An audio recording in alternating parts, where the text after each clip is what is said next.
Hey there, everybody. Here we are back again this week for our study. We're going to be in the book of Psalms. We're just going to be looking at two verses. Psalm 25, verses 4 and 5. So you get your Bible out. Psalm 25, verses 4 and 5. You know what to do. Let's get ready because it's important. We got to read this for ourselves. This study here, I've been swapping back and forth between the New Revised Standard and the Voice Translation. No particular reason other than my New Revised Standard has larger type and my eyes are getting tired as I get older. So I kind of swap back and forth depending on if my eyes are tired, depending on how the translation reads to me and how I get the study, how I see it progressing. So let's get it going. Psalm 25, verses 4 and 5. Last week we were looking in Philippians. Think on whatever's lovely, true, noble. This week, I don't want to say that I'm backing up, but it's like a reminder for you and I to have some humility. To not ever, and I mean not ever, get into the rut, the trap of thinking, I know it. I'm good. Because the second you think, I know it, I'm good, you're not, and you don't. So as we read through 4 and 5 here, that's where I'm coming from with this, is just having the humility to come back to the Lord and be humble before God, asking Him, teach me, Lord, teach me. This is a song of David here in Psalm 25. We're going to be, like I said, in verses 4 and 5. Here we go.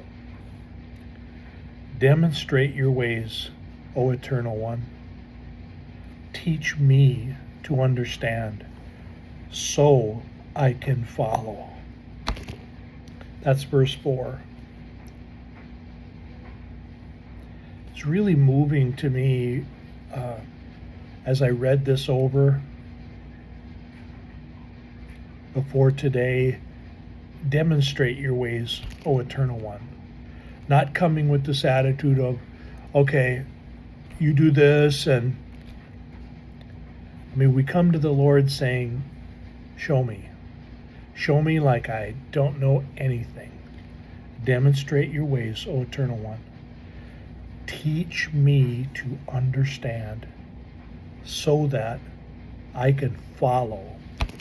Not so I can sit back and, yes, I am superior to other people.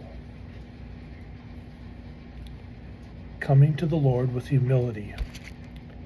Teach me, Lord, to understand so I can follow. It's just coming to the Lord with this gracious humility and saying,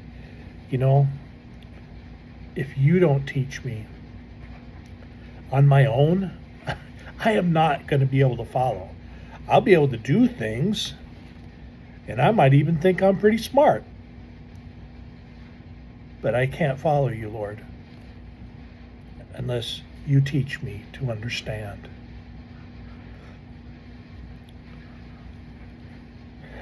Verse 5 continues this humility.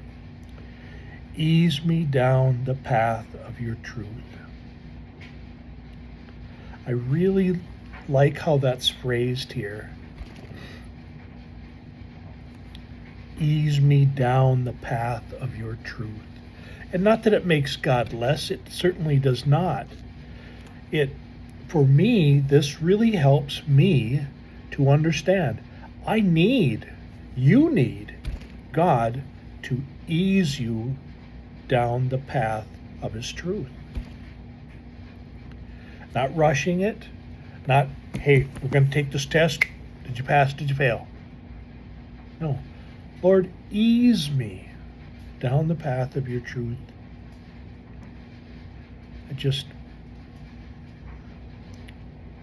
All the pretense that I would have, it just shatters it for me.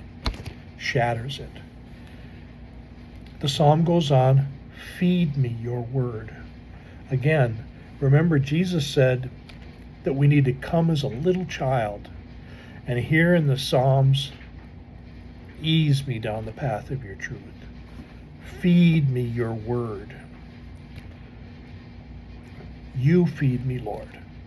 Because just as you, if you have children and you fed them when they were babies, you're not, there, over with that, now I can go watch TV. That's not what you were doing. That's not what I was doing. We fed the baby, our baby, at the speed that they needed. We weren't in a hurry. We were watching the baby. We were watching the baby coming in just at the right speed. My daughter,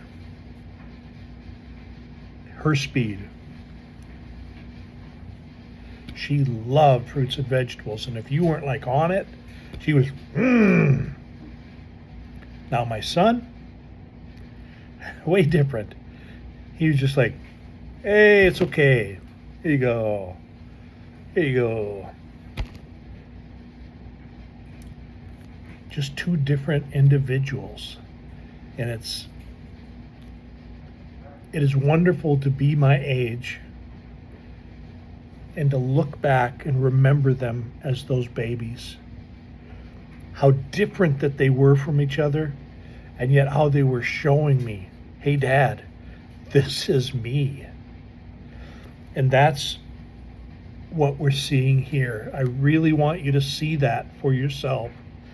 Ease me down the path of your truth. Feed me your word. The Lord is interacting with us. We are interacting with the Lord. And he's seeing our humble beginnings. He's seeing us in the baby steps. He's seeing us as we get older.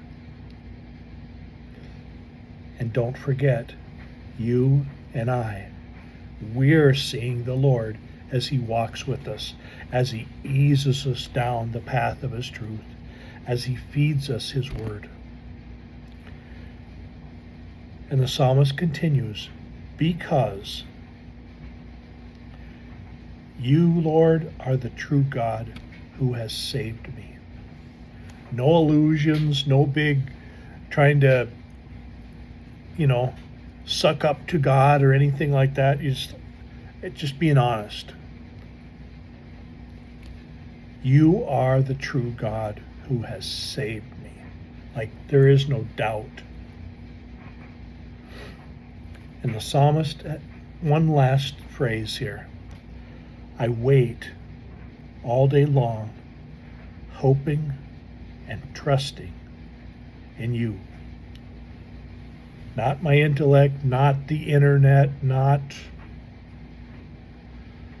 someone's advice, from the outside, not the group that I'm a part of.